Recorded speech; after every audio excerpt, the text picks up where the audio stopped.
Bonjour Frédéric Géraud. Bonjour. Comme tous ceux qui sont à nos côtés depuis le début, toi tu es depuis le super début. Le super début. Absolument. Parce que mon premier Casino de Paris, je l'ai fait. Tu es arrivé avec ta robe blanche, d'un coup, comme une apparition. Tu te souviens de Ben, ça? bien sûr, je me souviens de ça. Tu te souviens des anges qui descendaient le grand escalier? Qui dit Hélène Kibaro dit ange, il y avait des anges partout. C'était la galerie des anges, je me rappelle. C'était vraiment, c'était un... Moi j'étais enceinte de 6 mois. Oui. Ouais. Michael. Michael, absolument. rappelle. C'est inoubliable, hein, inoubliable. Et on s'est retrouvés longtemps après, quand j'ai recommencé à faire des spectacles pour grands, parce qu'entre-temps, j'avais fait du spectacle pour enfants beaucoup, quand il était petit. Et là, je suis venue te voir, je t'ai dit, aide-moi, parce que je veux retrouver tous mes publics. Et on a recommencé. On a recommencé, tout à fait. Et on a fait un peu un échange. Tu as recommencé à faire des spectacles et tu m'as enseigné la méditation. C'était la relaxation. La profonde. Relaxation au début, absolument. Ouais, c'était de la relaxation profonde pour que tu puisses te détendre parce que c'était lourd sur tes épaules. Lourd. Ça s'est pas arrangé après. Hein. Le Casino de Paris, après les Folies Bergères, le Casino de Paris plus les Folies Bergères. C'était grâce à toi. Bah écoute, grâce à toi. Super. Ça m'a donné un peu, oui. Voilà. Et puis la force aussi d'affronter ces trucs-là avec une sérénité. Du stress, mais de la sérénité. C'est-à-dire que c'est vrai, non, c'est vrai. Oui, non, mais je l'avais fait pour moi au départ. Je dis pas ça par, oui, la séance de relaxation, je l'ai faite pour moi parce que j'avais besoin de ça. Et quand j'ai vu que ça me faisait du bien, bah, j'ai commencé à le dire à tout le monde, à tous ceux qui en avaient besoin. Et puis c'est sorti, et puis voilà. Mais je le transmets à mes enfants et je pense que ça devrait être enseigné dans les écoles, bien sûr, parce que c'est... D'abord, ça ferait des économies pour la sécurité sociale, parce que ça évite de prendre des médicaments, mais surtout, ça donne une espèce de vision avec un peu de hauteur sur tous les sujets, qu'ils soient professionnels, personnels, qui est indispensable. Et moi, chaque fois que j'ai l'occasion, je le dis, donc c'est l'occasion. Bah, c'est super. Je me souviens que de la cassette, tu m'as dit, écoute, ramène-moi une deuxième cassette, elle est trop usée, celle-ci, elle ne marche plus. J'étais stressé à l'époque aussi, c'est pour ça. Donc tu la faisais beaucoup, tu la faisais tous les jours? Tous les jours, oui. Alors forcément, les cassettes, après, elles s'entortillaient dans le machin, puis tiraient, c'était pas commode les cassettes. Ouais, bah, c'était une belle séance que je m'étais inventée pour moi, parce que je traversais un truc très difficile. Et je sais que ça m'avait permis de me détendre déjà et d'avancer. Et donc toi, tu as assisté à toute la suite. Et quand je suis revenue te voir après, le spectacle qu'on a fait, je crois que ça s'appelait Lune, je ne suis pas sûre, mais je pense.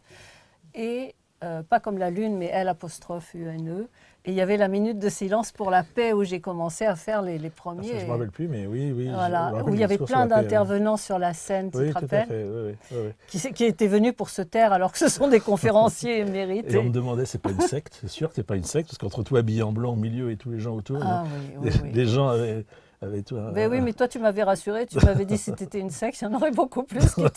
Tu ne serais pas toute seule à soulever tout ça. C'est vrai. Je dis bon, ben voilà, je suis à moi toute seule.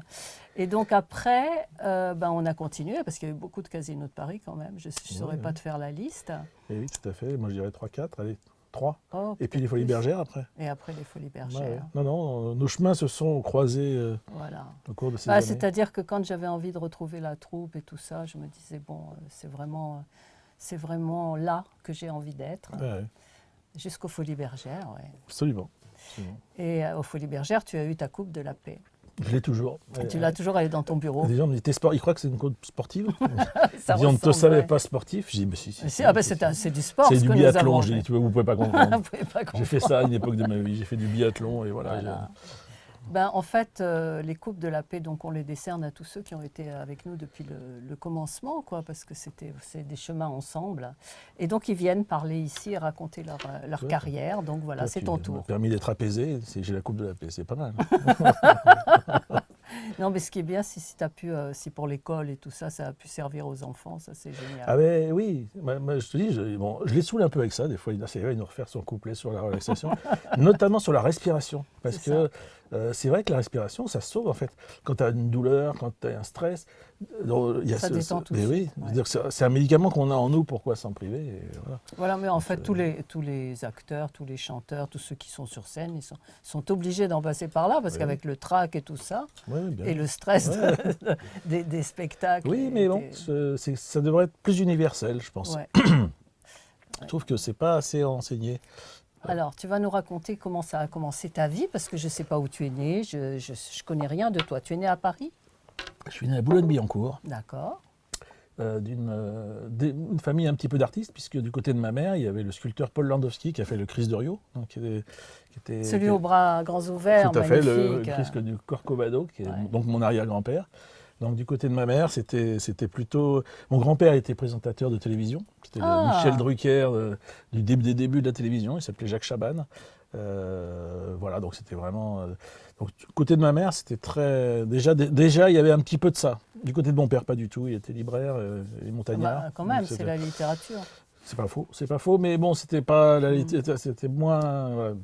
Mais je n'avais jamais mis les pieds dans un théâtre jusqu'à mes 18 ans, ce qui est quand même presque un miracle quand on habite Paris. Je suis né à Boulogne, à la clinique du Belvédère, qui était la clinique un petit peu huppée de Boulogne à l'époque. D'accord. Voilà. Avec des frères et sœurs? Oui, pas mal. 2 sœurs dans le premier mariage et après 2 autres sœurs. Donc j'avais 4 sœurs finalement, tu vois. Ah oui, tu étais au milieu des filles. Ça m'a appris à me méfier des filles. Oh, elles étaient méchantes avec toi? Non, pas méchantes, mais quand même, ça aurait pu mal tourner. Elles m'ont fait tourner sur un tourne-disque, c'est peut-être ça qui m'a fait aimer la musique, déguisée en fille, il paraît. Tourner sur un tourne-disque? Vous voyez, j'étais petit. Hein. Oui, elles m'ont déguisé en fille comme une poupée, elles m'ont mis à tourner sur le tourne-disque. Vous avez de je me suis dit, si je m'en suis sorti, tu vois, c'est qu'elles n'étaient pas si méchantes que ça. Non, mais c'était symbolique. Bon. Oui. C'était symbolique de ce que tu allais faire tourner en bourrique, c'est ça. Non, mais non, tu t'es occupé de tous les chanteurs, je veux dire. C'est ça, oui, tout à fait. Symboliquement, c'est pour ça, tu vois. Tu faisais tourner les disques, en fait. Exactement, voilà. Donc voilà, ça c'était le début. Le début, mais tu savais que tu allais être dans le domaine artistique? Pas du tout, j'avais jamais vu même un spectacle, je ne savais pas que ça existait le spectacle. D'accord. Non, ça a démarré au moment un peu où après avoir passé le bac, où on se dit, qu'est-ce que je vais faire? Et j'avais un ami qui avait un cousin qui était Maurice Béjart. Et donc, comme on s'ennuyait à cette époque-là, on allait à Bruxelles. Ils avaient une maison qui était vide, donc on en profitait, on était des gamins. Et le samedi soir, on allait dîner chez Maurice Béjart, dans la place de la Fourche, ça s'appelle. Et il nous faisait peur parce qu'on aurait dit Lucifer avec sa barbe. Avec sa barbe, oui, c'est vrai. On disait, oh là là, pourvu qu'il nous jette pas un sort. Mais impressionnant quand même. Oui. Impressionnant. Et comme il dirigeait le théâtre de la Monnaie à l'époque, le théâtre de Bruxelles, il nous invitait au spectacle. Et là, c'est la première fois que j'ai vu les spectacles, et notamment les plus populaires, on va dire, de Béjart, qui étaient le Boléro avec Georges Donne et Sacre du Printemps. Voilà. Et ça m'a quand même fait ça a été parmi les chocs. On me dit, voilà, quand même, c'est un métier qui est quand même, c'est puissant, c'est incompréhensible. Il y a un côté qui nous dépasse un petit peu, qui m'a plu. Et en discutant chez lui, notamment avec son décorateur, qui était Roger Bernard, très grand décorateur qui a travaillé dans beaucoup d'opéras. Et lui, il m'a dit, mais vu ton profil, je te vois bien régisseur de théâtre. Donc, il m'envoie à la Rue Blanche, qui était l'école. J'y vais, je me renseigne, les inscriptions étaient terminées. Donc, je reviens le week-end, parce qu'on est tous les week-ends. Je lui dis, tu crois que c'est mort pour ça, il faut que je trouve autre chose. Mais il dit, non, on lâche pas comme ça dans la vie. Si tu t'arrêtes juste à la personne qui dit, c'est pas ce qui apparaît qui est là. Tu creuses le truc, tu vas pouvoir rentrer. Je reviens à Paris, je retourne à la Rue Blanche, et là, je revois la même concierge qui me dit toujours que c'est trop tard. Et là, je sais pas, comme je l'ai une petite voix dans ma tête, je passe sous le truc de la concierge et je monte dans les étages. Et je sonne, il y a marqué direction, enfin je frappe. C'était un monsieur qui s'appelait Monsieur Roudy, le mari d'Yvette Roudy, qui a été ministre. Et il était en train de faire ses dossiers comme ça, et je dis, qu'est-ce que vous faites là? Et je dis, je viens vous parler parce que je dois vraiment m'inscrire, mais on m'a dit que c'était trop tard. Alors déjà que je rentre dans son bureau, ça aurait pu mal se passer, mais il me fait asseoir. Et je lui raconte ma vie que je n'ai pas vécue. C'est-à-dire je lui raconte plein de choses que j'invente dans l'instant. Je suis d'une famille de théâtreux. Moi, je suis né avec le théâtre, je jouais à la comédie déjà enfant et tout. Mais c'est vrai, parce que tu avais fait tourner sur... Et comme je l'embêtais un peu, puis que je m'incrustais, il a dit, écoutez, je vous inscris quand même au concours. Voilà. Donc, du coup, j'étais super content de mon concours. Je retourne à Bruxelles, je vois Roger Bernard, Maurice Béjart. Je dis, ça y est, je suis inscrit, c'est bon. Et je suis donc rentré à la Rue Blanche en copiant sur un garçon qui était à côté de moi, qui s'appelait Gilles Glaise, qui est un metteur en scène, qu'il n'a pas eu d'ailleurs. Et moi, j'ai eu le concours. C'est pas moral du tout, ce que je suis en train de me raconter.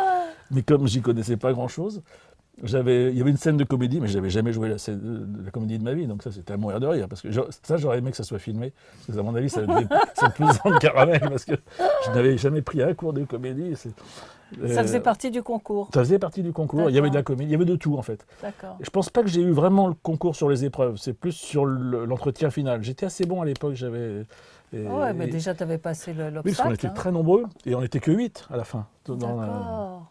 Et donc, et des gens que je revois toujours. C'est assez étonnant. Pendant 2 ans, on a passé à la rue Blanche, là, tout près d'ici, dans cet hôtel particulier. Une vie incroyable, quoi, parce que d'un coup, moi, j'étais projeté dans le théâtre, mais c'était magnifique d'être projeté dans le théâtre. Je découvrais tout, et tout me plaisait, quoi. Tout me plaisait. Et j'avais un prof, Serge Bouillon, qui m'aimait bien. Très connu. Et il m'aimait bien, je ne sais pas pourquoi, donc il a décidé de me faire travailler dès le début. Donc dès le début, je me retrouve à être à l'école la journée, et le soir au théâtre comme régisseur. D'accord. Donc tu faisais les lumières et le son. Oui, voilà. Mais j'avais jamais fait. Alors, tout début, je réussis le concours, je rentre à l'école, mais je rentre pas en fait parce que le hasard m'avait fait rencontrer Jean-Louis Trintignant qui tournait un film qui n'a eu que 2 ou 3 spectateurs, qui s'appelait Le Maître Nageur, mais qui a eu une importance, tu vas voir pourquoi plus tard. Donc il me dit, j'étais chez ce même ami, il était à la fois cousin de Béjart et de Brialy, de Béjart et de Trintignant, il fallait le faire quand même. Ouais. Donc c'était un bon copain, hein, c'est mon meilleur ami, mais il m'a bien aidé au début, le hasard. Et il y avait Trintignant et qui me dit, il tournait dans la maison de mon ami, qui était une très grande maison, qui une très grande piscine, donc il était très content parce qu'il ne payait pas. Et pour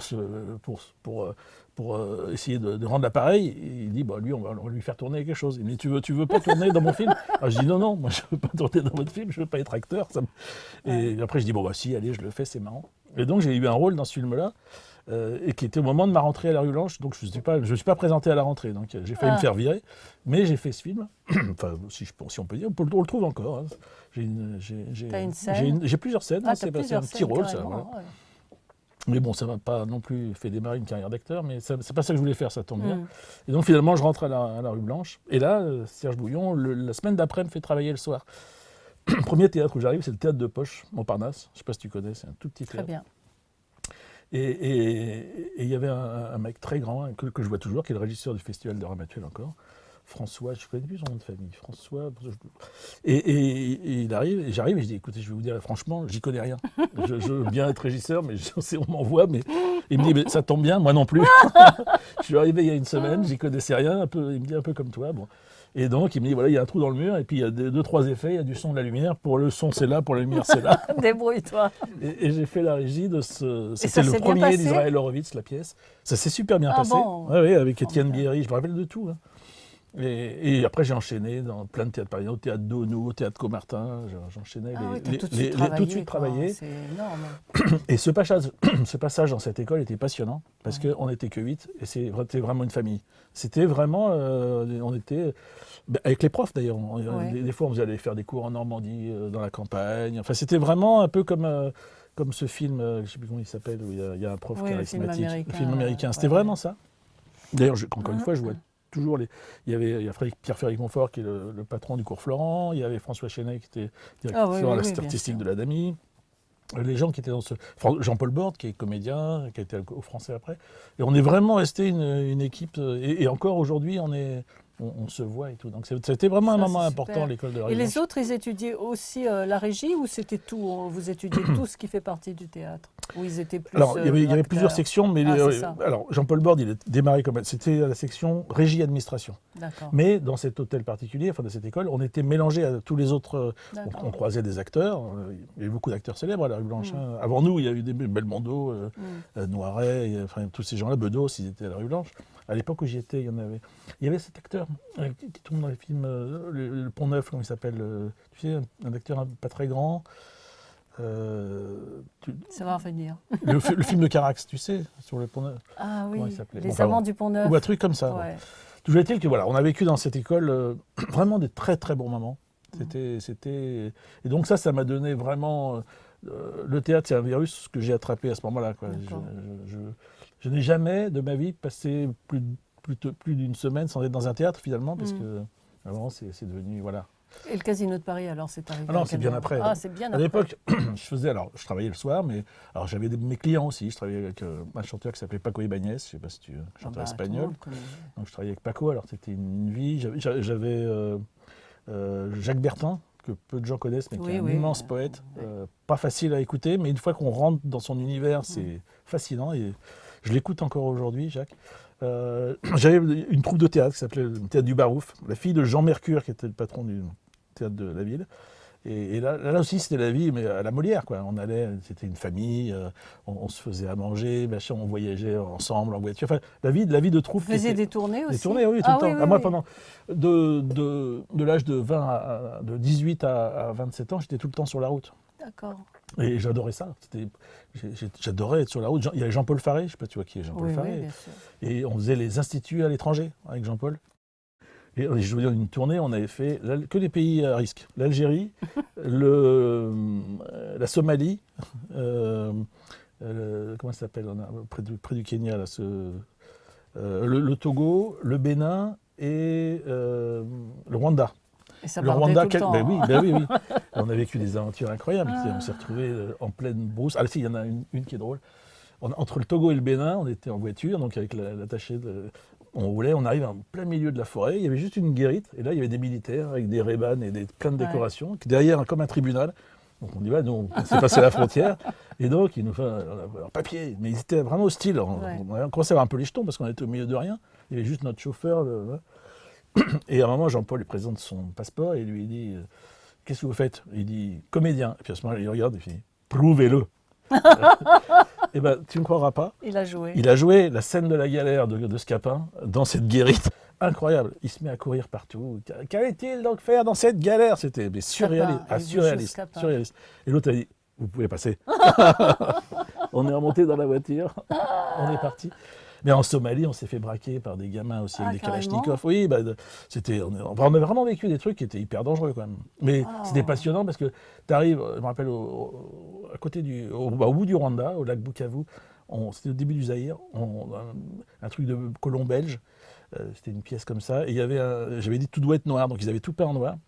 Et il y avait un grand piano qu'ils avaient emprunté à un colon en merisier.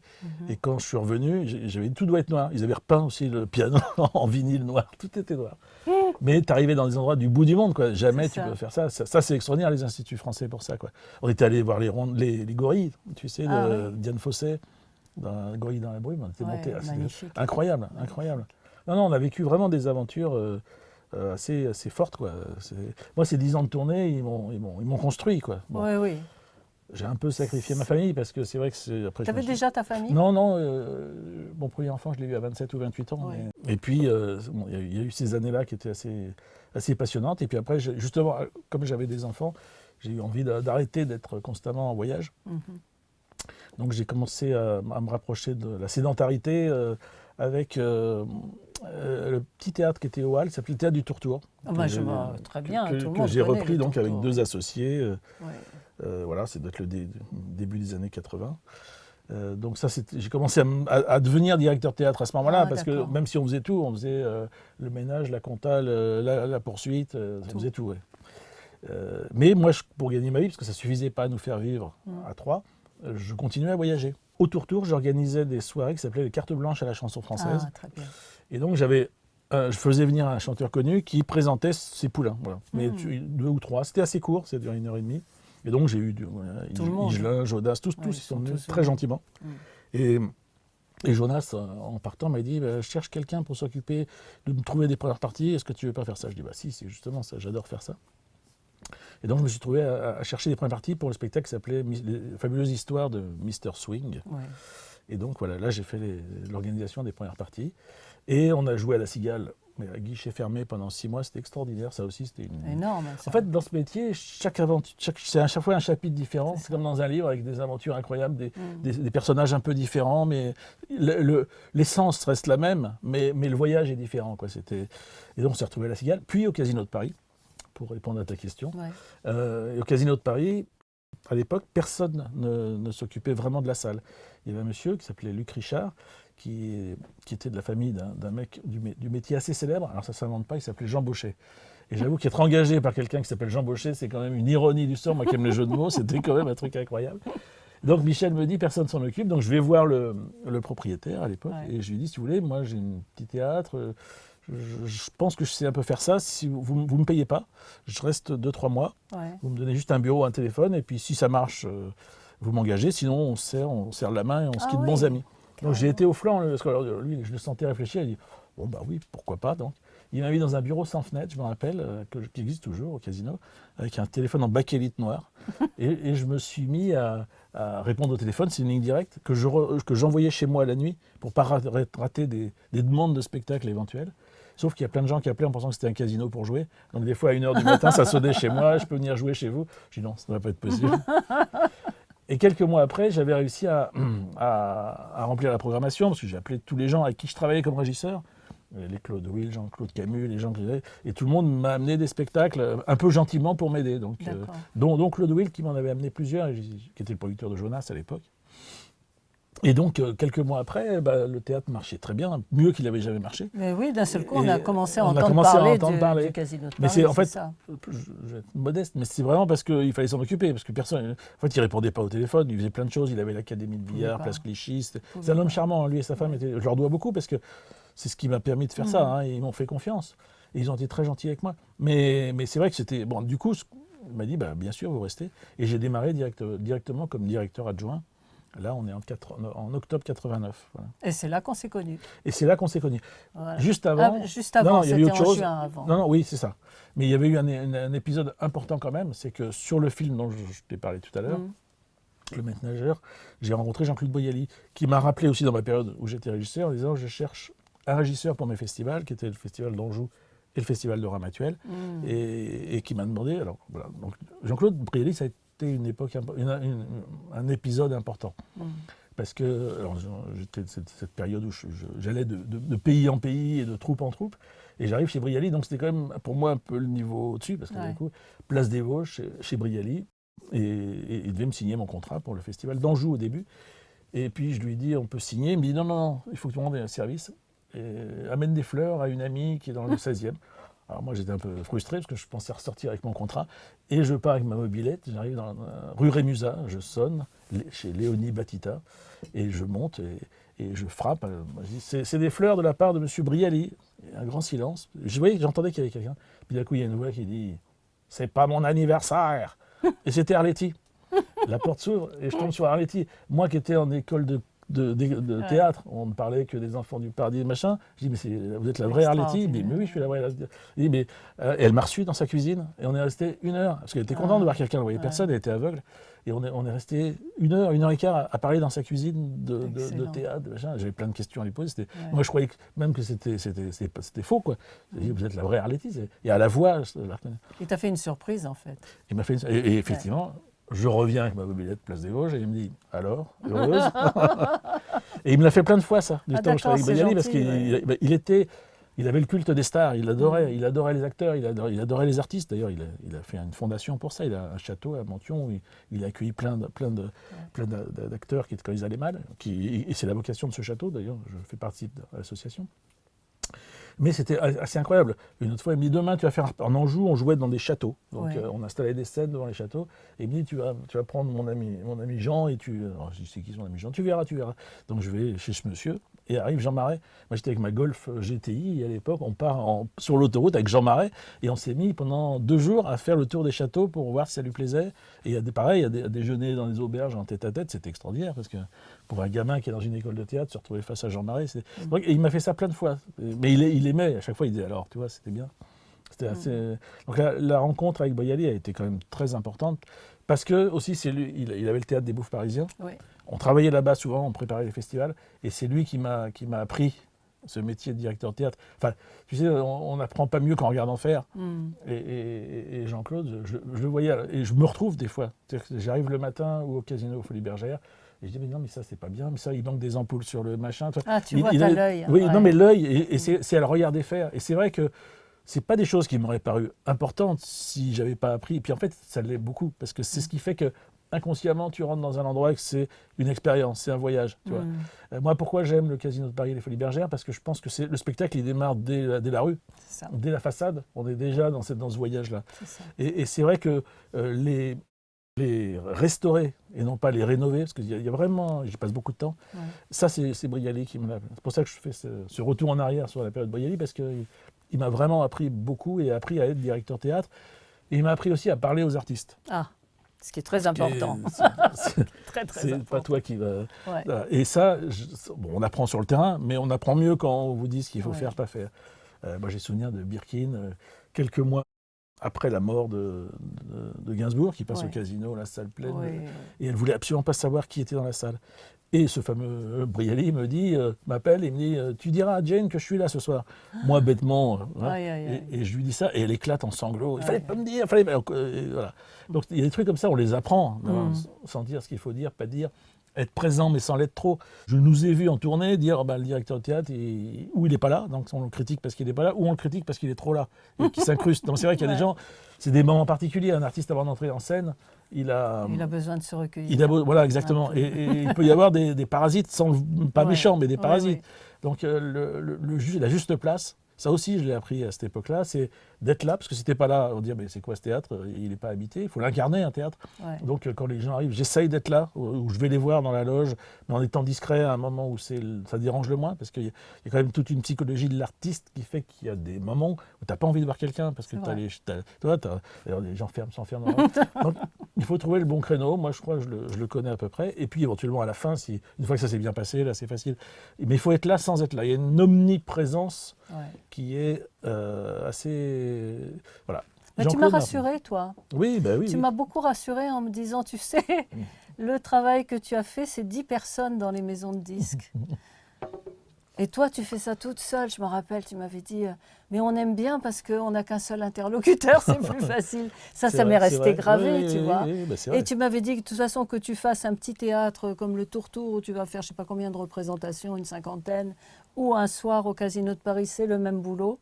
Oui, tout à fait. Et comme ça, tu peux gérer ta vie de famille et ton bébé, etc. C'est vrai que tu faisais tout. Je faisais tout. Tu faisais des rendez-vous. Ça, c'est un métier. Ça, c'est un métier. Oui. À la fois, tu réservais la salle, tu faisais l'administration. Il le fallait. Oui, mais la preuve. Il le fallait parce que mon mari, il a jeté l'éponge après le premier. Il y en a eu 6 des casinos. 6 tu vois. Oui.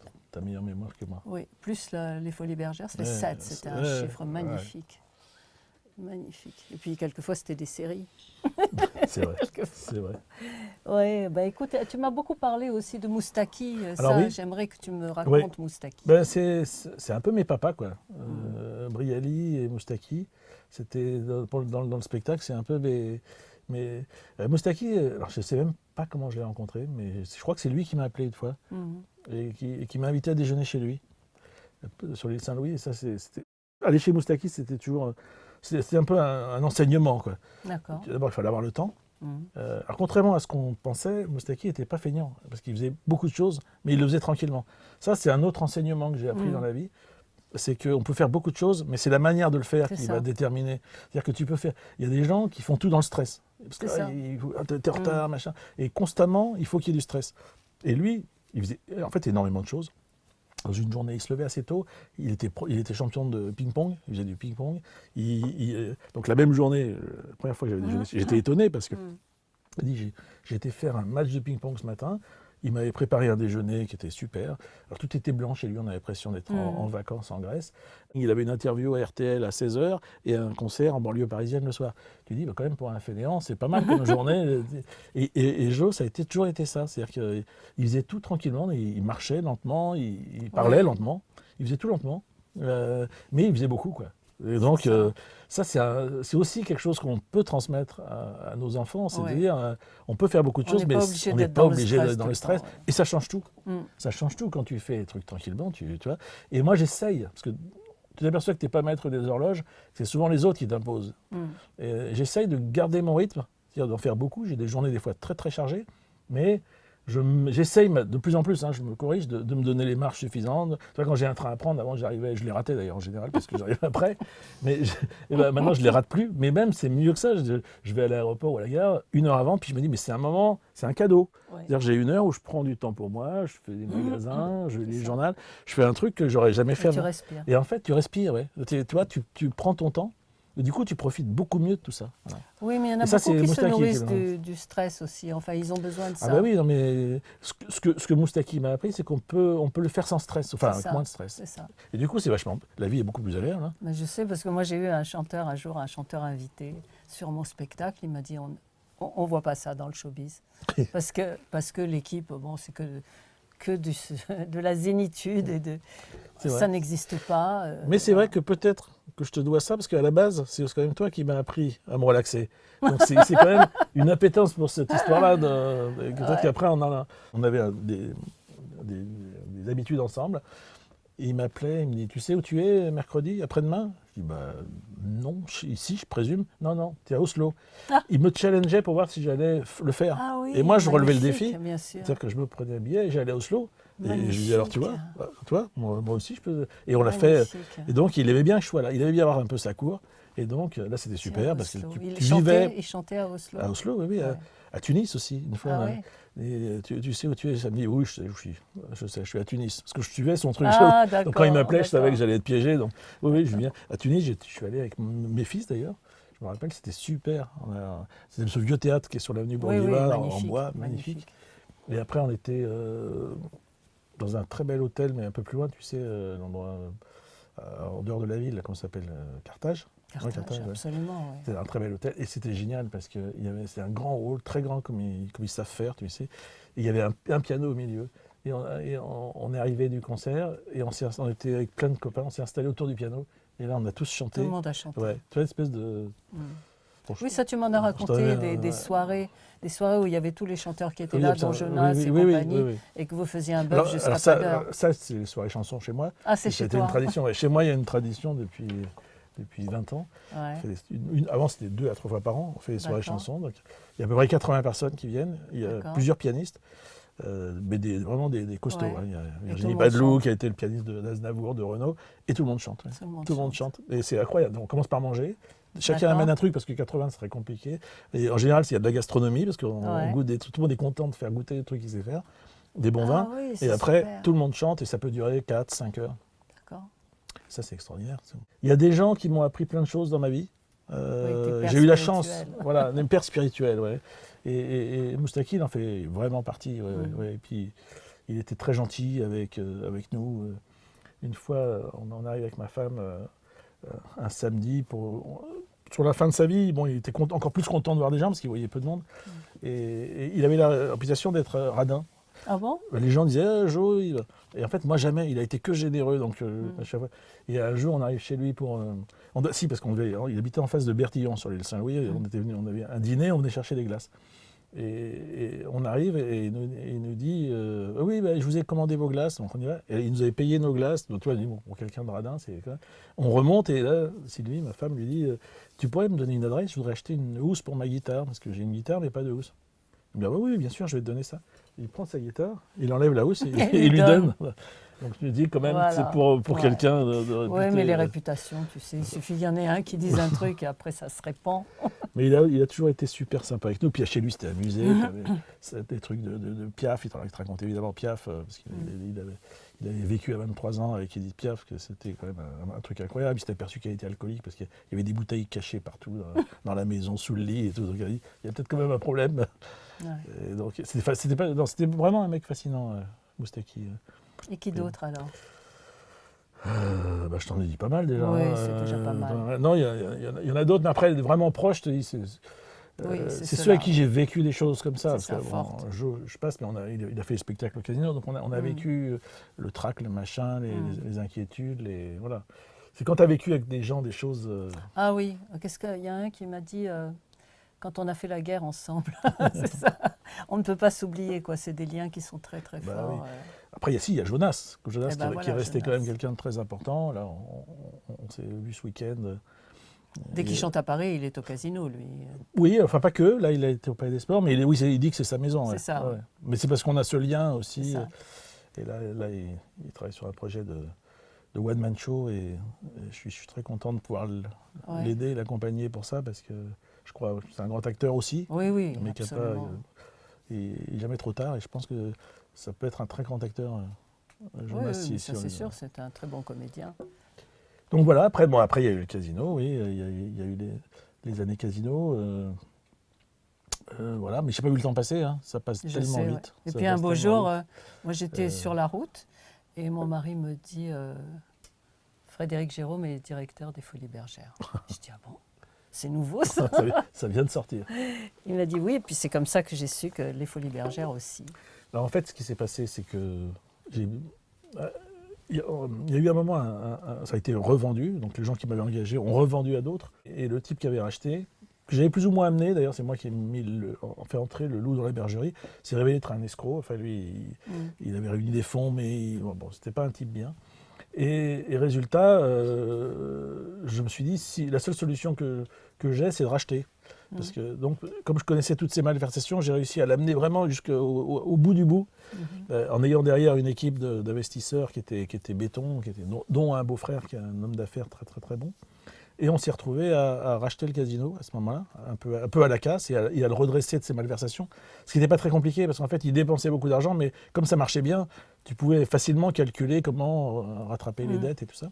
Et donc, il y a eu des années comme ça, pendant 5-6 ans, on était une équipe de copains, en fait. Et là aussi, c'était encore une équipe de copains. Ouais. Et ça, là, c'était super, parce qu'il y avait des gens...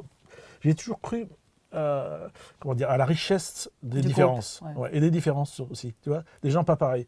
Dans cette équipe d'investisseurs, il y avait l'ancien directeur d'une très grosse multinationale, et on ne serait jamais rencontrés ailleurs, parce qu'on n'avait pas de raison. Et en fait, on était un petit groupe comme ça. Alors, ils venaient une fois par mois, les 5 associés, on allait au restaurant, et on buvait surtout un bon coup, on profitait de la vie. Et c'était vachement bien, parce qu'il y avait une espèce de respect mutuel qui est tellement agréable. Quand tu es dans un environnement où tu sais que les gens t'apprécient, croient en toi, et inversement, tu dis, on se nourrissait tous de ce que faisaient les autres. Hein. Parce que moi, je ne suis pas un homme d'affaires, et ça ne m'intéresse pas, sinon je l'aurais peut-être fait avant. Et ça me fascinait de voir comment ils jonglaient avec les chiffres, comment ils inventaient, et comment on a redressé cette histoire en 2-3 ans. Voilà. Après, le hasard fait qu'un jour... le président de l'entertainment chez Lagardère passe et au détour du bar, on me dit moi je veux racheter. Alors tout le monde voulait nous racheter, donc on dit oui, mais bon, ça ne nous intéressait pas parce qu'on était bien dans cette histoire de copains. Et puis finalement, il nous a dit un prix, et là on a dit bah oui quand même, parce que c'était pas logique de ne pas vendre. Ouais. Et du coup il rachète, et il me dit mais si tu veux, je viens de racheter les Folies Bergères, si tu veux, ça serait bien que tu fasses les deux. Et il se trouvait que c'était mon projet. Depuis pas mal d'années, j'essayais, en parallèle du casino, de racheter les Folies Bergères. Plein de gens voulaient racheter les Folies Bergères. Il y avait Jean-Marc Dumontet, il y avait, comment il s'appelait, que tu as connu à TF1. J'ai oublié son prénom. Peu importe, plein de gens voulaient racheter les Folies Bergères. Moi, j'avais travaillé avec Jean-Marc Dumontet, mais j'avais senti qu'on n'avait pas la même vision des choses. Voilà. J'avais travaillé avec une dame qui était la meilleure amie de l'ancien président, qui s'appelle Carla Bruni. Et donc, là, pareil, on avait passé des soirées à essayer de monter le projet. Donc j'avais participé à plein de projets pour acheter les Folies Bergères. Et là, il me l'amenait sur un plateau, donc c'était encore mieux. Parce que, donc j'ai accepté. Et là, on est en 2014. Ouais, c'est ça, 13, 14. Ouais. Et tout le monde me disait, mais toi, un indépendant avec ton histoire, aller dans un grand groupe, ça va être... Eh bien, pas du tout. Le président de l'entertainment, qui s'appelle Jérôme Langlais, est un homme adorable, qui a tout compris au métier, parce qu'il vient de ce métier-là. Et donc, il a tout fait pour que je sois bien. Il s'est dit, si ce type-là, s'il est bien, il va bien travailler. Ce que je pense d'ailleurs pour tout le monde. Hein. Je pense qu'on est tous bons pour quelque chose. Mais le problème, c'est de trouver pourquoi, qui n'est pas facile. Mais une fois qu'on a trouvé, si tu es dans un environnement... voilà. Et c'est vrai que du coup, j'étais super bien là. Et on a commencé à continuer à faire voguer le casino et les folies. Je passe beaucoup de temps, comme je disais tout à l'heure, à les restaurer, parce que c'est passionnant. C'est quand même 2 maisons qui ont une histoire incroyable. Incroyable. Donc, si tu veux, c'est folie. Quand même du Charlie Chaplin, Laurel et Hardy. Enfin, tu vois la liste des gens qui se sont passés. Évidemment, les Maurice Chevalier, Mistinguett et compagnie. Mais ils sont passés là aussi, bien sûr. L'histoire de ces salles me passionne de plus en plus. Pour ça que dès qu'il y a l'occasion de faire des participations dans des émissions historiques sur la salle, j'adore ça, j'aime beaucoup le faire parce que à chaque fois je me plonge vraiment là-dedans, j'appelle des gens, des historiens, que ce soit Ferrand ou que ce soit Jacques Pessy, qui est un spécialiste de ça, qui a fait des bouquins là-dessus. Et du coup, c'est vraiment, tu revis tout ce qui s'est passé dans ces salles. Il y avait des chevaux. C'est toi qui m'as dit ça. Il y avait des chevaux aux Folies Bergères. Mais il y a de tout. Il y a eu de tout. Alors là, vraiment, on reprend l'histoire des Folies. On a eu de tout. Oui, c'est une salle magique. En 3 mots, parce que ça serait très long, mais tout le début, c'est café-concert, de 1860 au début du siècle suivant. Et là, c'est des cracheurs de feu, des briseurs de chaînes, des machins. Après, tu as la période revue. Au début, en 1900, on démarre vraiment les revues. Un directeur qui s'appelait Derval. Alors là arrive Mistarguette, Maurice Chevalier et tout ça. Voilà. Donc c'est ça vraiment les deux moments. Et ainsi, sur les Folies, il y a quand même un truc, c'est qu'il reculait devant rien à l'époque. Le fameux Derval, là, en 1929, il refait les Folies Bergères sans fermer. C'est-à-dire qu'ils ne font pas de fermeture pour les travaux. La journée, ils montaient des échafaudages, ils installaient. Ils ont même refait une façade devant l'autre. Ah ouais. Ils n'ont pas... Et à aucun moment... la Folie Bergère n'a été fermée. Très bien. Tu vois, le truc. Quand tu lis des choses comme ça. Les chevaux, ils les mettaient où? C'était où? Ah, mais j'en ai eu encore il n'y a pas longtemps avec Alex Luce, des chevaux. Ah oui, ça, je l'ai vu, ce spectacle. Magnifique. Ah, il y avait des écuries. Oui, il y a une courette derrière. C'est ça, elles y sont toujours. Tu ranges les chevaux le long du mur, là. D'accord. Ouais, non, c'est vraiment une histoire. Tout ça m'a amené à faire vraiment un métier passionnant et quelle chance. Tu vas écrire, peut-être? Ce serait bien. Oui, je ne sais pas. Je vais vivre sur tout ça. Tu peux dicter. Non, oui, il y a un logiciel qui tu lui parles et puis il t'écrit tout. Mais il t'écrit des trucs qu'il faut relire. Il faut relire. Oui, parce que la porte claque et il te dit autre chose. Oui, c'est ça. Il te fait de la voyance sauvage, tu vois. Ça faut peut-être. Non, mais oui, parce que ça peut durer des heures. Je peux t'en raconter pendant des heures. C'est magnifique. J'accueille des spectacles tout le temps dans ces salles et chaque fois, comme je disais tout à l'heure, c'est une aventure, une ambiance, un truc différent. C'est un nouveau chapitre à chaque fois. Ah bah oui. Non, c'est assez passionnant. Et alors, qu'est-ce que tu pourrais donner, ces rituels dans cette émission, comme conseil aux gens? Parce que tu sais, on a traversé des mois et des années un petit peu bousculés, on va dire. Et il y a des gens qui sont démoralisés quelquefois.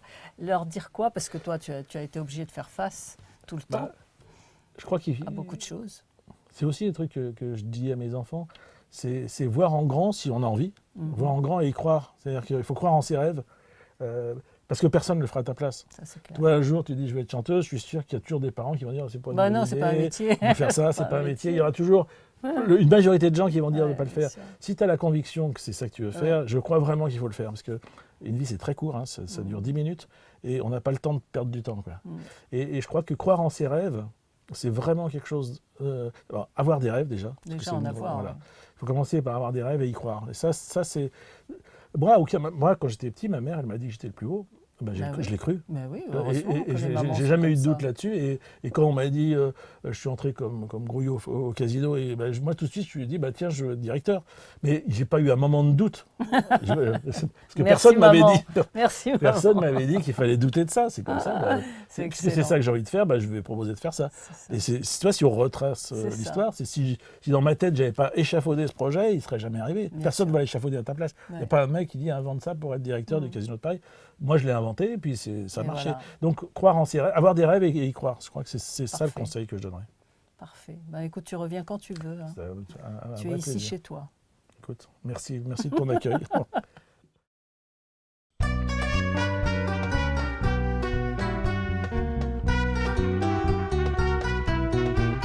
Sur mon cheval blanc, tu m'as hissé posé devant sur ma taille. Je sens tes bras qui m'enlacent étroitement. Sur mon cheval blanc, tu m'as hissé posé devant sur ma taille. Je sens tes bras qui m'enlacent étroitement. Entre le ciel et la mer, mon amour, nous chevauchons de concert. Mon amour, nous allons de par le monde enchanté apporter la paix. Sur mon cheval blanc, tu m'as hissé posé devant sur ma taille. Je sens tes bras qui m'enlacent étroitement. Sur le sable au long des plages, ses sabots scandent le voyage. Sur le sable au long des plages, ses sabots scandent le voyage. Tu lis en moi à livre ouvert, car pour toi tout est si clair. Sur le sable au long des plages, ses sabots scandent le voyage. Je lis en toi à livre ouvert, car pour moi tout est si clair. C'est comme si depuis des années-lumière, tu me connaissais toi mon frère. C'est comme si depuis des années-lumière, je te connaissais toi mon frère.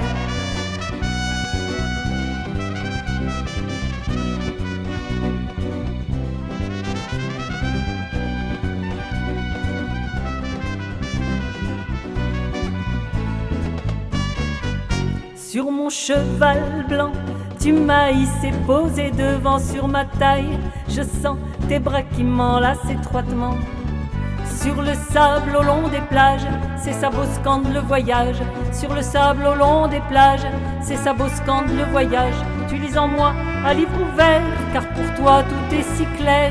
Sur le sable au long des plages, c'est ça beau scande le voyage. Je lis en toi à livre ouvert, car pour moi tout est si clair. C'est comme si depuis des années-lumière, tu me connaissais toi mon frère. C'est comme si depuis des années-lumière, je te connaissais toi mon frère.